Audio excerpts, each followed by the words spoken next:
All right, so today I'm going to do a quick demo of resources in Manifold. Um, and I'm going to give an overview of what it looks like as a reader, and then I'll talk about the people who can add those resources, because adding resources, great. Here it is. That's just in case you need the link again. So adding resources is something that the person creating the project or a person editing the project can do. Your students, for instance, would not be able to add resources. It gives you a sort of some control over what gets added to a project. In terms of having more sort of group annotation with images and things like that, which a lot of people have asked for, that is a feature that's under development, but it's not the purpose of resources. Resources are really meant to be more the sort of scholarly life of the texts that are being built. So it's the idea that for projects where it's like a published book that has databases of information that maybe someone else might want to use that the author has compiled as part of the project, that would be something that you can present using Manifold.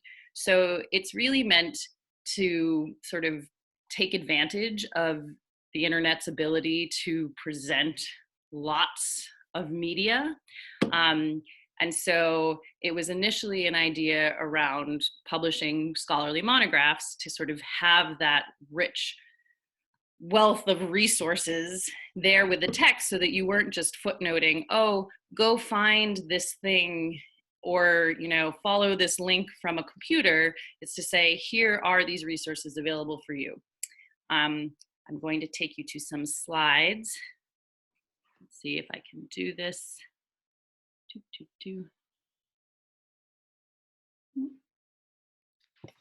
seconds, because I'm not in the right mode yet.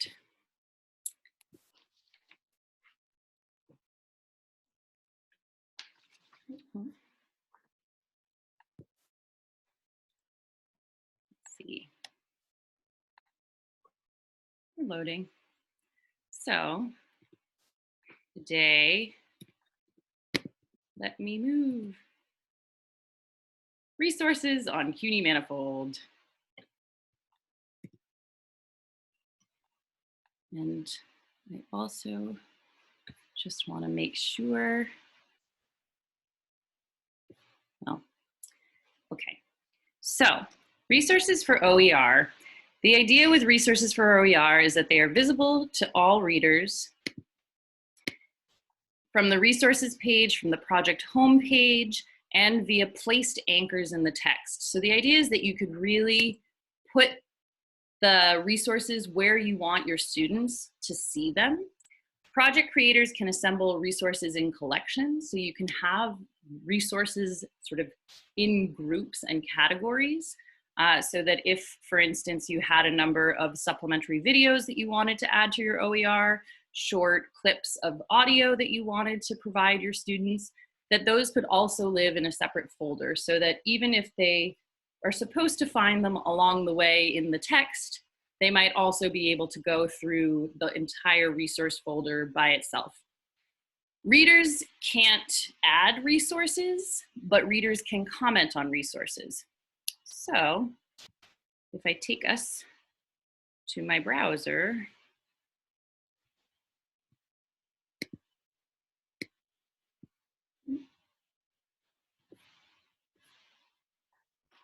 there are too many things going.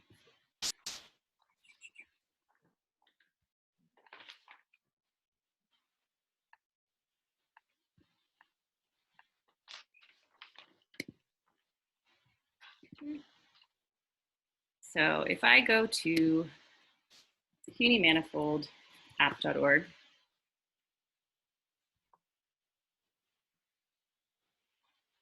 and this, I'm getting a chat. I'm having trouble seeing me. Let's see. Could a reader comment on a resource with a link, therefore sort of adding a resource? Yes. So you could add a comment with a link, but I'll show you what that looks like. So By now, this should look sort of familiar. Oops. Let me share that again. Okay. So this is the home page of the CUNY instance. And if we open up a project like the OER Starter Kit and we start reading, you'll see where, are we having trouble seeing me? No.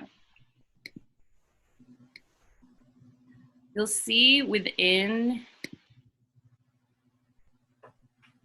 the reader, if I go to the first chapter or the introduction, that right here, this little icon with a little cube looking thing, that represents a resource that has been placed there by the author so that you can open that and get to the resource page. So in this case, the resource is a link. It's a link and you can visit that page and it will open in another window the resource where the resource lives. If, however, you are, let me go to metagaming, make sure that I am in the first chapter. So this book, sorry, I was going to log in. This book is produced by the University of Minnesota Press, and it has a lot of resources. So I use it as an example because it is about metagaming. So video games and trailers for movies are all part of the sort of resources surrounding the text and mentioned in the text. And so in the reader, you see again these little icons that take you to the resource page. Now, if it is an image, the image is represented within the reader, or not rather within the reader, but in the window, as opposed to sort of taking you to an external link. So that if you have images or audio or video, you don't leave Manifold, you sort of stay inside of Manifold, even though you're going to a resource page. These images inline are put there through the EPUB, so that is formatted with the EPUB. But the resources that live in those resource folders are more for this sort of supplementary resources so that you can go and see them. So these images are built into the EPUB that was ingested for this text. But again, the video comes up and there is an iframe, which is just this little player within the system so that you can watch YouTube content within Manifold so that you don't have to go outside of Manifold to see these. To go back to the resource page for just a second, you'll see here that this is sort of between the text and the resource page. So you have this button here that takes you to the resource page itself.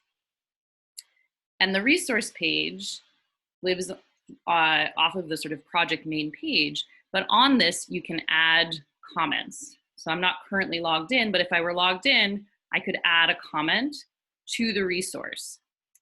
And that would take me back to the project resources. So if I go back to the project resources, you can see that they have 77 resources on this project because there are so many examples that they're referring to. And with each of these examples, you can see the different types of resources that they've used to expand their work and also to illustrate their points.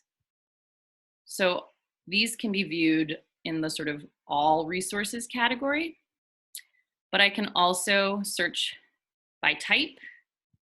I don't know, oh, they're all tagged. You can search by tags. You can sort from A to Z or Z to A. And if I go back to the project itself, you can see on the home page of the project that there is what we call a project content block down here that shows the resources on the home page. And these larger rectangles represent resource collections, as it says on this little icon right here. And then the individual resources are visible with these thumbnails below. So you can see that there are 7 total collections and 77 total resources. So if I go to show you the collections, you can see that they've got videos as their own collections, but then they also have collections based on titles or specific types that they are interested in. So it can either be resources related to a specific idea or a category of resources that you might want to go through and just see as themselves. So that's a sort of overview of what the project, I've got to get to my, back to my slides, what it looks like when you have a huge number of resources collected. And that work? Share. Can you see my slides? Yeah. Great, thank you. So if you have a lot available, you can see the different types of resources that you might want to place within the text, but then also have as external resources. So I say external resources, meaning external to the text, but they are still internal to Manifold. So the idea is that you sort of use the project to gather the resources surrounding a text. The other examples that I have here that I will send out in links are Using Primary Sources, which is produced by and published by the Liverpool University Press. And that has amazing archival materials that they use to illustrate the different methods involved in using primary sources.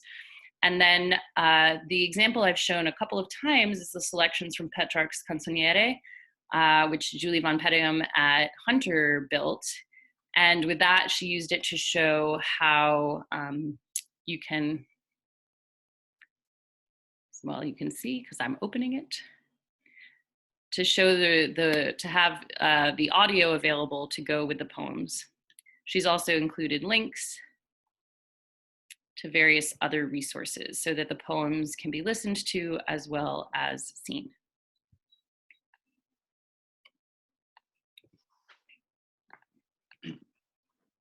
Oops. So I was going to show you briefly some of the ways that you can add them, but I want to stop for a second to answer the questions that have already come in. So I'm just going to do a little room check and also check my email just to make sure no one is waiting somewhere in another room. It's my little panicked hope that no one is outside. Great. So I'm going to answer a few of these questions, and then I can show you how it looks to add a resource on the other side. So what are the types of resources? Are they limited by format? Okay. I'm going to share my screen for a second.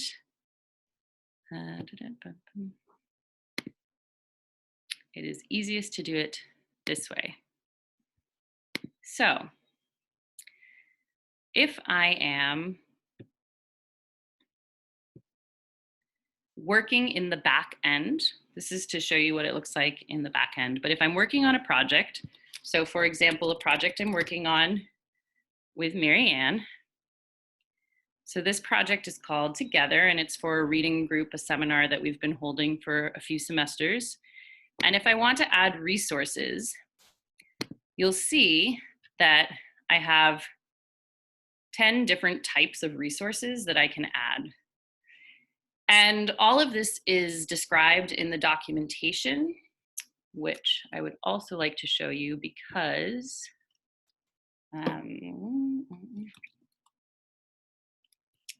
it has a deeper description of how this works. But if I go down to preparing resources, actually I want to go to exploring and placing resources. So this shows a little bit of how the projects, everything gets put on. And then there's a lot of description here about what you can put into Manifold. And so with different images, you have a lot of like different types that you can use. There are also a lot of different types of video, but Manifold won't hold your video. So the video has to be loaded somewhere else. Oh no, never mind. Notice that right there. Can be uploaded into the native Manifold video player, but it can also be used for external hosts. I do recommend the external hosts just in terms of how quickly your things work, because you want your project to move as quickly as possible. Sometimes external hosting helps make that go a little bit faster. But Manifold in general is very quick. Audio can be uploaded and saved in different formats. You can upload different types of files. So often, and this is sort of something that you'll see in the Liverpool University Press resource that I'm going to share the link, but the using primary sources text that I mentioned before, many of their sources are PDFs, and so you can show PDFs on Manifold, but there's no PDF viewer yet, although there's been a lot of requests for that, and so it's very likely that there will be sort of a PDF viewer for resources. And then you can put up documents, you can put up spreadsheets, you can add presentations and interactives. And I can show you interactives if that's something that intrigues you. Can you ever have a link that goes external outside of Manifold? Yes, you can. So if you want to use a link, I mean, a link is one of the types that you can add to Manifold as a resource. So you can have that as a whole group of things if you wanted to put a lot of links there. It basically provides a way of sort of collecting all of the metadata around those links that you want, and to say, like, these are all the things that you should go look at as supplementary resources.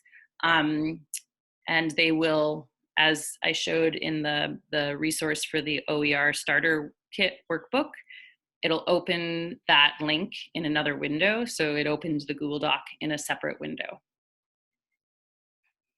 Are there other questions, or do we want to see a little bit? I'm going to have to stop pretty soon, but I can quickly show you something to just show you how quickly you can upload resources, if that's something that interests people.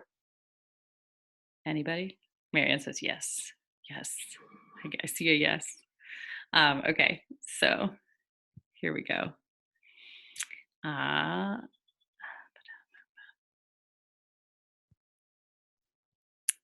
So if I am here and I am in this, add a new resource together, and I wanted to add, so this morning I was sort of going around and I was like, oh, I can find all sorts of resources to add that will make it so quick. And now, of course, they are. If I wanted to add an image, I would come down here and I would enter my description. If I wanted to upload a file. So I found some pictures just to add, because, you know, fun times. So this picture of photograph. It's not showing on my screen. I don't know if anyone else is seeing it. It's I just have a screen. What are you seeing? I will do it again. Here we go. It said that you had started screen sharing, Jojo, but it didn't come through for me either. Let's see. I'm going to try again. Can you see it now? Yes. Yes? Yes. Wonderful. Okay. So this is what it is. So you see this page in the back end, and this I got to, so I was here in the project back end. So for those of you who are interested in project creation, we're going to be working on that next. And I will talk a little bit about it. There are also I shouldn't say mini, but quick guides from the Manifold Learn page. If you go to the cuny.manifoldapp.org homepage, there are guides for how to do this. So I am on the homepage, or rather the back end of this project. And you see that in this left menu bar, I have resources. I open up resources, and then I go to add a new resource. And here I can choose any of these options. I am right now going to choose image. It goes here, and I can say photograph of Gerard Hopkins. And I would upload a file.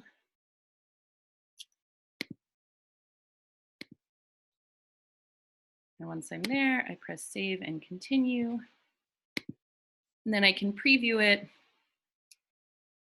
And it will show on the resources page. It gives a zoom. This is not a particularly high-res image that I pulled off of the internet. It can be downloaded. If it's something that I upload, people can download it. All of the information that I should provide for the metadata would live right here. And then people could comment. So if I had students that I wanted to comment on an image, like if I wanted to have an image project where it's like, everybody choose one of the 5 images that I have in our class reader, and write your comments about what that are, like write one really perfect comment about what that is, that would be where you could do it in the comment section there. Could a reader comment on a resource with, sorry, I'm going back too far. You could add a link in the comment. And I think that those links will be live, but they might not be. So I would have to test that. How do you embed a resource in the text itself? I'm going to have to stop very soon, but I'm going to try to hit these two. How do you create a hyperlink that takes you to this resource? So you can do that a number of different ways. The resource pages themselves have URLs. So if you wanted there to be a hyperlink within the text, it's kind of convoluted, but you could have a link that way. But those icons, the placed resources, those are linked to these resource pages. So that's sort of the best way to do it. So to just show you how that would look, if I wanted my students to know that there was a resource to look at, I would highlight the text while logged in, and I would click this resource adding button. So because I am a project creator on this project, I have the ability to add resources, and they work as a form of annotation. So you can consider that the resources are meant to illustrate particular points in the text. And so the idea of placing the resources is what we're talking about. So I could add that there. And as you see, it shows a thumbnail on the left, and then you have that resource icon there. And this takes you to the resource page where you can, or the sort of like in between resource page, and you can visit the actual resource page to add your comments. You can go back to all of the resources, and we're back to the top. Another question, let's see. Need to run to the next meeting, wonderful. Thank you so much for coming. Does anyone else have any last questions? I'll send a recap. This was a lot very quickly. And I thank you all for coming. It's been a great pleasure. If anyone wants to unmute themselves and ask any questions, feel free. I will see you all soon, I hope. Thanks, Jojo. Thank you. Thank you all so much. Thank you. Thank you. It's so good to see you all. See you. Hi, Marianne.